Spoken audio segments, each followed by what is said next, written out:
A graça e a paz. Boa noite. Hoje estaremos falando sobre coragem para cumprir os propósitos divinos. A graça e paz, uma ótima noite a todos. É necessário ter coragem para cumprir os propósitos divinos em nossas vidas. Este sermão foi pregado na quarta-feira, no último culto de oração de quarta-feira dessa semana. E quero trazer para a nossa reflexão. Lá no livro de Juízes, capítulo de número 6, o texto vai nos relatar que todas as vezes que os filhos de Israel plantavam, quando eles iam colher, vinham os midianitas e tomavam posse da colheita. E por conta disso, o povo de Israel estavam se escondendo nas cavernas, até mesmo com medo. Mas havia um homem chamado Gideão, que estava malhando o trigo no lagar. E o Senhor, vendo a atitude de Gideão, o anjo do Senhor vai até Gideão para encorajá-lo, né? Então, a partir do versículo 11 do capítulo 6 de Juízes, o texto nos diz assim: Então veio o anjo do Senhor e assentou-se debaixo do carvalho que está em Ofra, que pertencia a Joás, a Biesrita. E Gideão, seu filho, estava malhando o trigo no lagar para o pôr a salvo dos midianitas. Então, o anjo do Senhor lhe apareceu e lhe disse: O Senhor é contigo, homem valente. Respondeu-lhe Gideão: Ai, Senhor meu, se o Senhor é conosco, por que nos sobreveio tudo isso? E que é feito de todas as suas maravilhas que nossos pais nos contaram, dizendo: Não nos fez o Senhor subir do Egito? Porém, agora, o Senhor nos desamparou e nos entregou nas mãos dos midianitas. Então se virou o Senhor para ele e disse: Vai nessa tua força e livra Israel da mão dos midianitas. Porventura, não te enviei eu. Ora, hoje muitas pessoas até acreditam que Deus tem propósito em suas vidas. Eles acreditam que há um propósito de Deus nas suas vidas. Mas isso não é suficiente para viver os propósitos divinos. O fato de alguém acreditar que há um propósito de Deus em sua vida não é suficiente para viver esses propósitos divinos. Não basta crer, é preciso reconhecer. Crer é baseado em informações. Crer é baseado em ter informação do propósito. Reconhecer o seu propósito é a aplicação, é aplicar na vida, é a aplicação prática. É diferente, né? O reconhecer é diferente de crer. Crer é ter informação.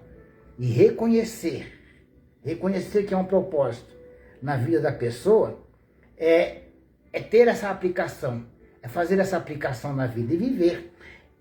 É decidir através da intimidade, é descobrir esse reconhecer. Como que a pessoa pode reconhecer que há um propósito divino na vida dela? É através da intimidade, de uma vida de intimidade com Deus.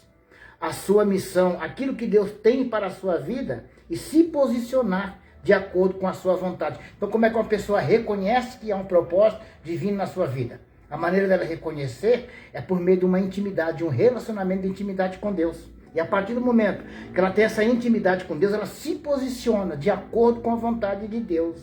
Reconhecer o propósito exige que a pessoa dê o primeiro passo. Então, ela não apenas tem uma informação, ela reconhece. E isso exige que ela dê o primeiro passo. Para isso tem que ter coragem. Coragem não é a ausência de medo, mas a decisão de ir em frente, com fé, confiando em Deus. Crer que Deus está conduzindo cada detalhe para cumprir o propósito.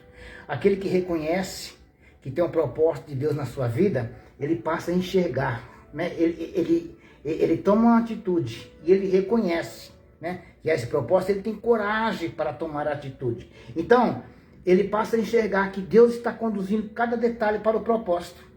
Como Paulo diz lá em Romanos, tudo concorre para o bem daqueles que amam a Deus. Então, veja que quando a pessoa ela reconhece isso, ela passa a enxergar que Deus está conduzindo cada detalhe que está acontecendo, cada detalhe que está acontecendo. Ela consegue compreender que Deus está conduzindo aqueles detalhes para cumprir o propósito na vida dele.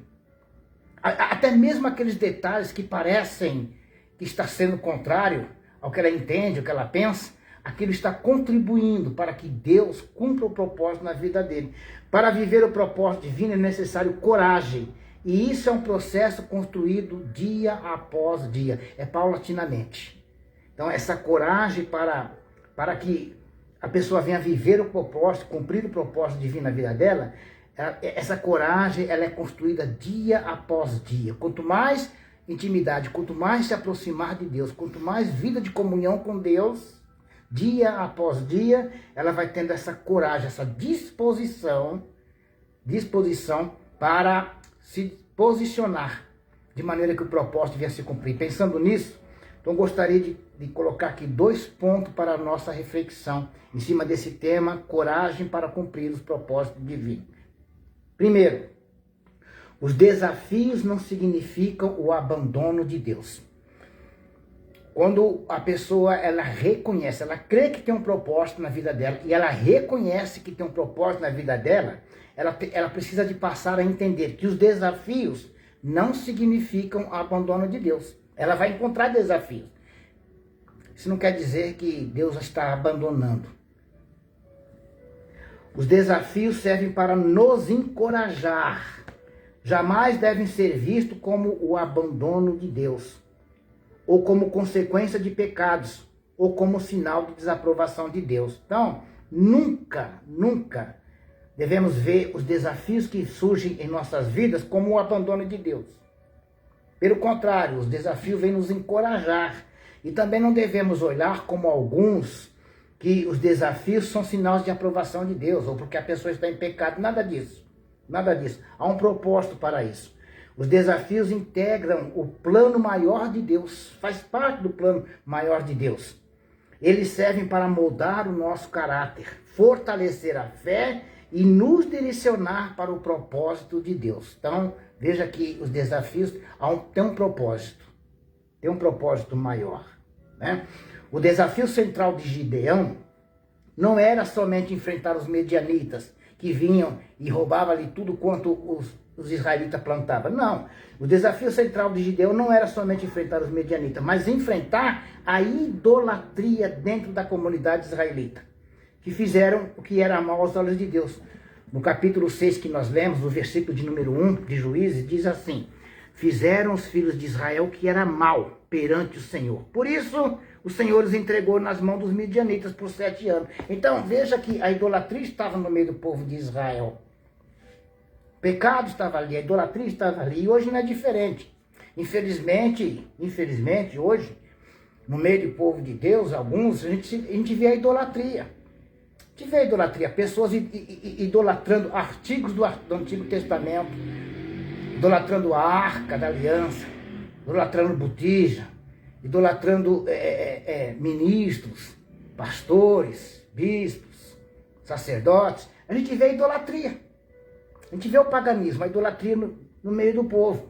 Então, Gideão ele tinha que combater essa idolatria. Por conta dessa idolatria, por conta de estarem praticando o que era mal aos olhos de Deus, então Deus os entregou na mão dos midianitas. Então veja que Gideão tinha que combater essa idolatria no meio do povo. E hoje não é diferente. Além da idolatria do povo, Gideão precisava superar a sua própria insegurança. Gideão precisava vencer o desafio interno que havia dentro dele. No versículo de número 15, do capítulo 6 de Juízes, o texto diz assim, ó. Deus vai falar com Gideão, no versículo 14 que nós lemos, diz assim: então se virou o Senhor para ele e disse: vai nessa tua força e livra Israel da mão dos midianitas. Porventura, não te enviei eu? Ele lhe disse, ao que Gideão diz ao Senhor: ah, Senhor meu, com que livrarei Israel? Eis que a minha família é a mais pobre de Manassés, e eu, o menor da casa do meu pai. Então veja que Gideão, além de combater, de enfrentar os medianitas, Gideão precisava de enfrentar essa fraqueza, esse desafio que estava dentro dele, essa fraqueza que havia dentro dele. Gideão se sentia o menor e o mais fraco. Quantos hoje estão assim?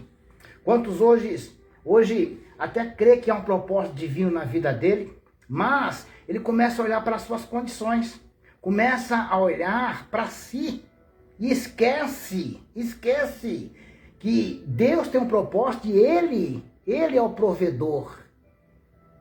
Ele é o provedor. Muitos hoje estão assim, vivendo um falso cristianismo, mergulhado na idolatria e no misticismo religioso e perdidos em seus pensamentos. Outros estão como Gideão, olhando para suas próprias condições.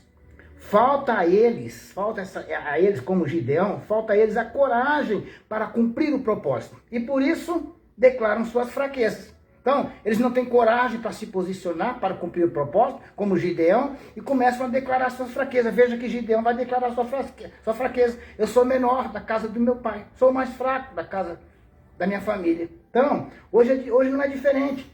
Muitos não têm coragem de encarar o desafio para cumprir o propósito e começam, então, a declararem suas fraquezas. Eu não posso, as condições não dão, está difícil, não tem quem me ajuda. Mas lá no livro de Provérbios, capítulo 24, versículo de número 10, lá na NVT, a nova versão transformadora, o texto diz assim, ó. Se você vacilar no momento de dificuldade, sua força será pequena. Então, ele está dizendo assim, no momento da dificuldade, se você vacilar, sua força será pequena. E muitos estão agindo assim hoje. Muitos estão agindo assim. Deus nunca prometeu facilidades em nossa jornada, mas a sua presença estará constantemente nos fortalecendo. O Senhor lhe diz assim para Gideão, né? Porventura, não te enviei eu? Quando Deus vai falar com Moisés, para que Moisés liberte o povo, Moisés começa também da mesma forma, colocar as suas desculpas, tentando se justificar, mas eu não sei falar. E Deus está dizendo, quem fez a boca? Em outras palavras, Ele está dizendo, não é você que vai libertar Moisés, sou eu. Você será um instrumento. Então, quando a pessoa ela crê que há um propósito divino na vida dela, ela não fica olhando para as condições, não vai dar, não tem condições, não pode. Isso não é fé em Deus. Isso não é viver na dependência de Deus. Isso não é crer no propósito. Nós precisamos de ir além daquilo que nós enxergamos. Andar por fé e não por vista. O segundo ponto que eu quero destacar para a nossa reflexão, dentro desse texto, de onde vem essa coragem? Precisamos de ter coragem, para que os propósitos divinos se cumpram na nossa vida. Mas da onde vem essa coragem? No versículo de número 16, o texto diz assim, ó, tornou-lhe o Senhor, já que eu estou contigo, ferirás os medianitas como se fosse um só homem. Então veja, a força de Gideão para libertar Israel não era da sua capacidade física e nem de suas experiências anteriores. Deus estava falando, eu sou contigo, vai porque eu sou contigo. Deus está dizendo, Gideão, não é a sua força, não é a sua capacidade, não é as suas experiências. É o poder de Deus que faz com que o propósito dele se cumpra na vida daquele que não apenas crê, mas se dispõe, tem coragem de se posicionar para que Deus cumpra o propósito dele por intermédio da vida daquela pessoa. Deus estava dizendo para Gideão, Gideão, sou eu quem vou fazer, não é você. Não é sua força, sua capacidade, suas experiências. E muitos hoje estão vivendo assim. Muitos estão vivendo assim, são religiosos, são fanáticos, religiosos, nunca se converteram verdadeiramente a Cristo. Porque quem se converte a Cristo depende de Cristo. Quem se converte a Cristo vive pela palavra de Cristo, não por seu intelecto, não por sua vontade. E muitos estão fazendo assim. Até acredito que tem um propósito, mas olha para as condições. Não vai dar, não tem condições, não pode. Elas começam a minimizar, limitar Deus. Porque ela se torna o Deus de si mesma, e não o verdadeiro Criador, o poderoso Deus. Bom, então a força de Gideão não estava na própria força física e nem nessa experiência. A força de Gideão, o que precisava de ser usado como um dínamo para Gideão, era a sua própria inconformidade com aquela situação. Diante do sofrimento do povo, diante daquela humilhação somada com a presença de Deus. Então veja que Gideão, ele diz assim, ó, no versículo de número 13, ele diz assim, ó: ai, Senhor meu, se o Senhor é conosco, por que nos sobreveio tudo isto? E que é feito de todas as suas maravilhas que nossos pais nos contaram, dizendo, não nos fez o Senhor subir do Egito, porém agora o Senhor nos desamparou e nos entregou na mão dos midianitas. Veja que Gideão ele está inconformado com aquela situação. Veja que Gideão ele se encontra naquele momento inconformado com a situação que o povo de Israel estava vivendo, no qual ele estava inserido. Então veja que essa inconformidade deveria ser usada como um dínamo. Mas muitas pessoas estão conformadas com a situação. Muitas pessoas já estão acomodadas com a situação. Por isso, ela não é encorajada a tomar uma atitude. Muitas pessoas já estão vivendo com as suas mentes cauterizadas, aceitando a situação. Já estão conformadas. Elas não querem sair da sua zona de conforto. Por conta disso, o Senhor não pode usá-la para cumprir o propósito dele na vida. Veja que Gideão ele estava inconformado diante da situação. Né? Que força que era essa de Gideão? Qual era a força de Gideão? Então podemos encontrar no próprio versículo 13, a resposta de Gideão, né? Que ele vai dizer assim, né? Mas do que é feito, o que aconteceu, por que nos entregou, né? Então Gideão usa a sua própria voz para questionar Deus sobre o motivo de tanto sofrimento. Essa revolta, essa inconformidade de Gideão contra a opressão precisava ser direcionada para uma atitude. Gideão precisava ser encorajado a ter uma ação. Não adiantava, não bastava somente ele estar inconformado, ele tinha que tomar uma atitude. Muitas pessoas até se dizem não estar conformadas, mas não têm atitude, falta-lhes ação. Para isso precisa de ser encorajada. Para isso precisa ser encorajada, né? Gideão precisava de mudar a visão. Para ele ser encorajado, ele tinha que mudar a visão. Ter a coragem tem a ver com a visão. Com a visão. Lá em Números, capítulo de número 14, Números, capítulo 14, vai falar dos espias. Vai falar dos espias. Que mandou 12 espias espiar a terra. 10 voltaram trazendo a notícia, ó, a terra é boa. Terra verdadeiramente é boa, mas lá há gigantes. Inflamaram o coração do povo. Botaram a dificuldade no coração do povo. Mas do versículo 6 ao 8 diz assim: e Josué, filho de Num, e Caleb, filho de Jefené, dentre os quais espiaram a terra, rasgaram suas vestes e falaram a toda a congregação dos filhos de Israel, dizendo: a terra pelo meio do qual passamos a espiar é terra muitíssimo boa. Se o Senhor se agradar de nós, então nos fará entrar nessa terra e nulo dará, terra que mana leite e mel. No versículo 9 ele diz assim, ó, tão somente não sejais rebeldes contra o Senhor e não temais o povo desta terra. Então, veja que para ter coragem tem que mudar a visão. Aqueles 10 espias tinham uma visão de derrota, de fracasso. Ficaram olhando para as dificuldades e muitos hoje estão assim. Muitos hoje estão assim, até dizem que tem um propósito de Deus na vida delas, mas não tem coragem. Por que não tem coragem? Por causa da sua visão. É necessário mudar esta visão. Gideão se via pequeno e incapacitado. Ele dizia, eu sou menor da casa dos meus pais, eu sou o mais fraco. Então veja que Gideão ele tinha uma revolta, mas não tinha atitude. Por que não tinha atitude? Por causa da sua visão, que desencorajava ele. Então Gideão via-se incapacitado diante da situação, mas Deus não via como Gideão se sentia pequeno e amedrontado. Deus via de maneira diferente. Deus olhava para aquele homem um potencial para que mudasse aquela visão, fosse encorajado e tomasse atitude. A promessa de Deus faz parte do seu propósito. Deus tem promessa para a minha vida e para a sua vida. Isso faz parte do propósito. Então nós precisamos de alinhar a nossa vida a esse propósito e mudar a nossa visão. Gideão precisava de mudar. A capacidade de libertar Israel não dependia da agilidade de Gideão, mas da presença de Deus o encorajando. A presença de Deus é a garantia do cumprimento do propósito de nossas vidas.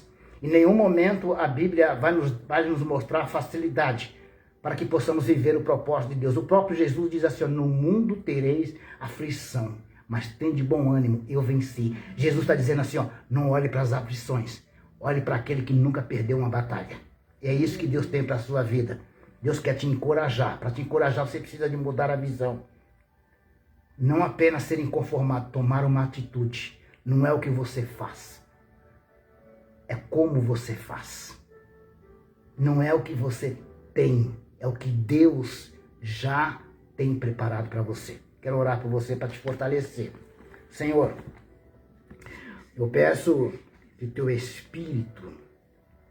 Espírito venha com poder no coração de cada pessoa que ouve essa mensagem.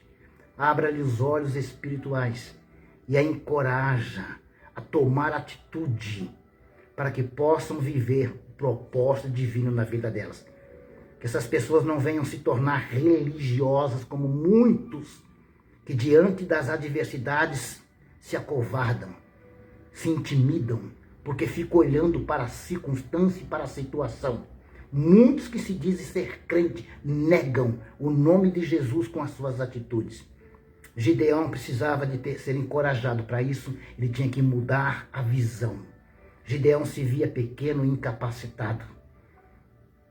Mas para livrar Israel não dependia da força e da capacidade de Israel, mas do poder de Deus. Te peço, Senhor, que este poder se manifeste no coração e na mente dessas pessoas.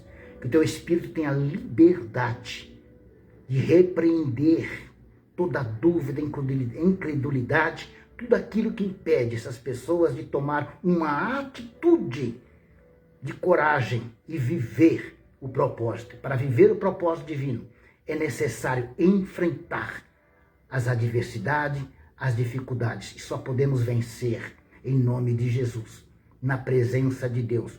O homem e a mulher de Deus, ele vence de joelho, porque de joelho ninguém tropeça. Então que essas pessoas aprendam a se prostrar diante de Deus e se levantarem na presença de Deus para cumprir os seus propósitos, propósito que vai glorificar o teu nome. Te peço, ó Espírito Santo, que essas pessoas sejam encorajadas a ter atitudes mediante a tua palavra em nome de Jesus. Deus te abençoe.